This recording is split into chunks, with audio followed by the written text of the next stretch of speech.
A visit to Clare this week by the Palestinian Ambassador to Ireland comes against the backdrop of continuing international attention on developments in Gaza and the wider Middle East. The Ambassador will be meeting members of the public in Doolin on Thursday and sharing her perspective on the challenges facing the region, the humanitarian situation on the ground and hopes for the future. And the Palestinian Ambassador to Ireland, Her Excellency Dr. Jilan Wahba Abdalmajid, joins me on the line and now. Ambassador, very good morning to you and welcome to Morning Focus.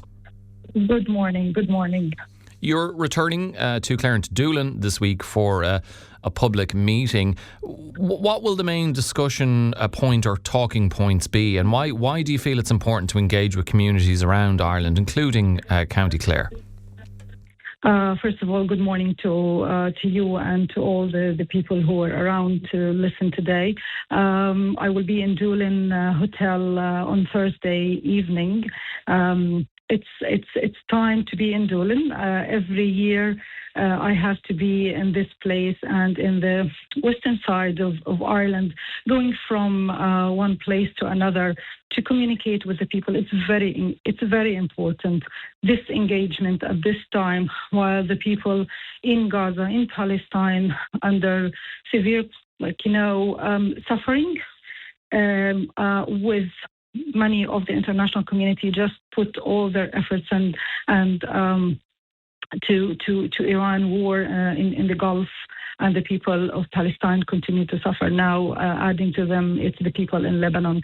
So Israel continue to kill, to bombard the Palestinians and the Lebanese. It's very important to communicate and engage with the people to let them know first what's going on, because sometimes they miss seeing this on the TV screens. It's very important to hear directly from Palestinians, ambassador, representative, to talk about how the people in Palestine see the situation, and maybe talk about politically that we need this kind of strong engagement that's coming as well from the people, as well from the government of Ireland. So I feel that it's very important to engage every now and then with the people in Ireland. I go to them. And obviously, as developments happen in news, attention and focus can switch elsewhere. And obviously, events in Iran and, as you've touched on, Lebanon have perhaps maybe taken people's everyday focus off Gaza. How would you describe the current humanitarian situation in Gaza and the situation facing Palestinians today? Listen, it's very difficult. We're going back as there is no ceasefire. Israel continue to put pressure over all the humanitarian aid. Listening to the people, I have friends, I have still family members living there. The situation is really getting hard and hard while there is no political horizon. People in Gaza are very strong. People in Palestine, in the West Bank, are very strong. But Israel every day intensify its policies. It's become a policy. It's become a policy, and I say that I don't see any efforts that come from the international community to put any pressure over Israel. So Israel wouldn't stop. So it will continue. Actually, this happened in the last few days when their ministers of as they call it, defense, or their governments insisting that all this situation, humanitarian situation, should be deteriorated, and they will use this policy to deteriorate it and force the people to leave. The problem is that these 2.1 million Palestinians, even though reading much about reports coming from there, yes, I know that some people are really got tired from this, they got exhausted. It's not alive. It's nothing. There is nothing. No electricity, no water. The food are very limited. People that just go to the Tikia, the food place where they can get food. You're talking about 2 million people who are really in daily suffering. So when I see that the international community don't put any pressure, and Israel will continue to do so, and this is a strategy, this is a policy of forcing the Palestinians to leave.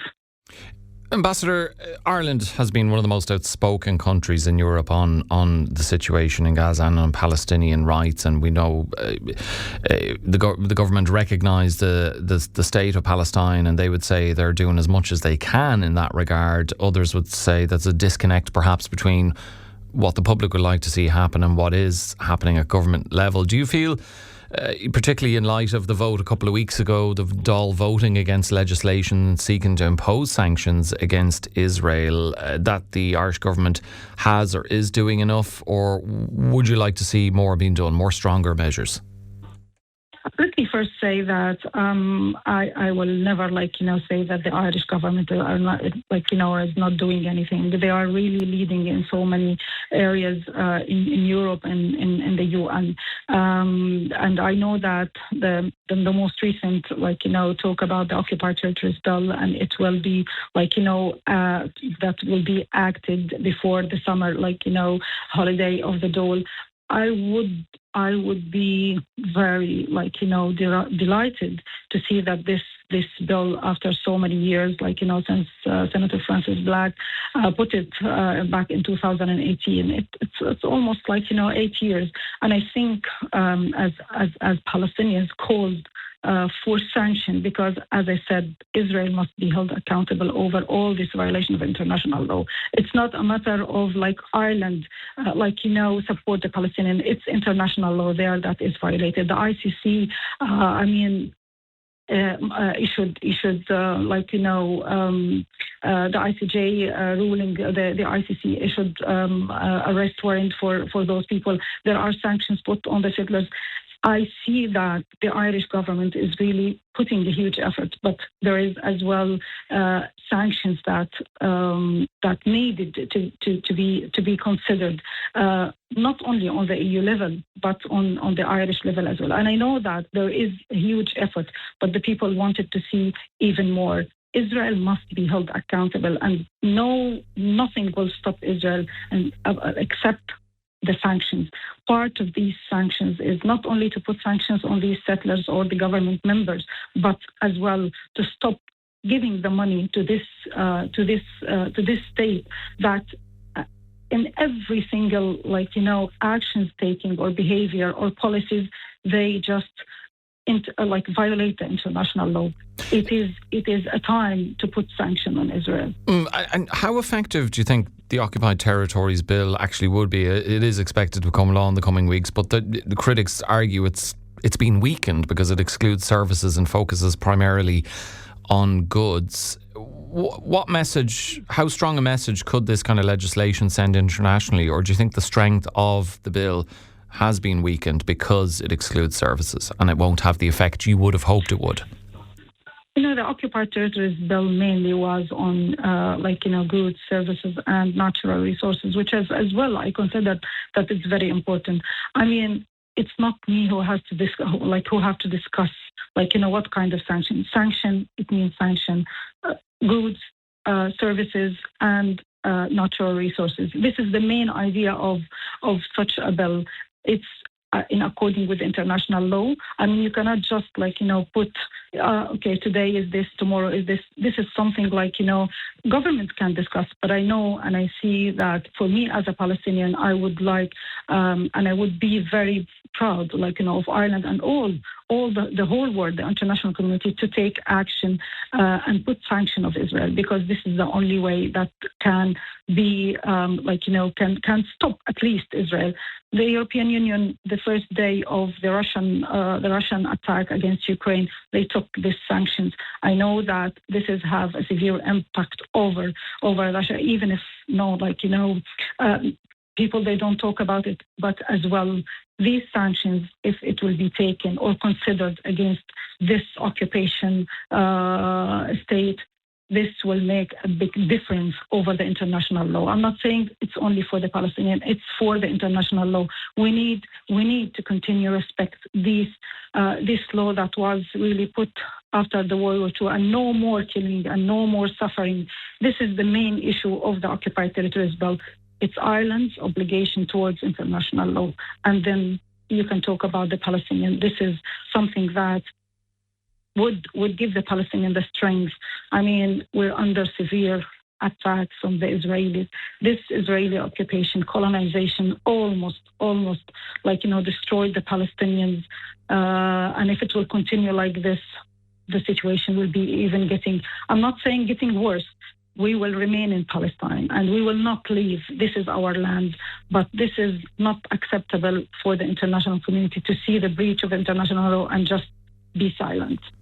Ambassador, we've seen Lebanon announce a partial ceasefire between Hezbollah and Israel. It'd be, I guess, a limited escalation of a conflict that had seen thousands of people killed.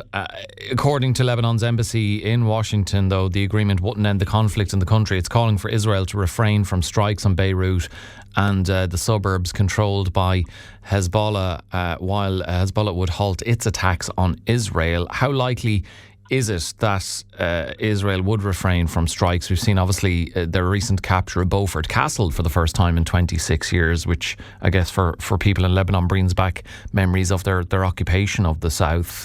What's your assessment of the current situation? As I said from the beginning, I mean, as long as Israel is not being held accountable over all these breaches of international law, it will continue.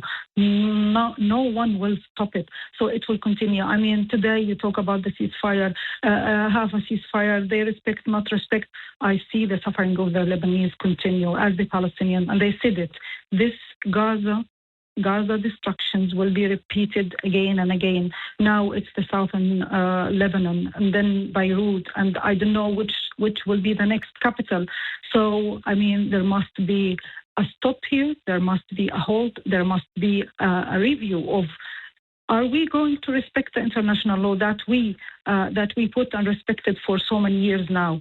Israel is not. So there must be accountability. This is the thing that I understand. I listen to the news, but I see the suffering of the Lebanese. I see the destruction in Lebanon, beautiful country, beautiful cities of Beirut, of Saida, of Sur, Tyre. I mean, they just want to destroy everything around them. This is Israel. This is the state of Israel. It's a rogue state, and there must be accountability. This is how I see it.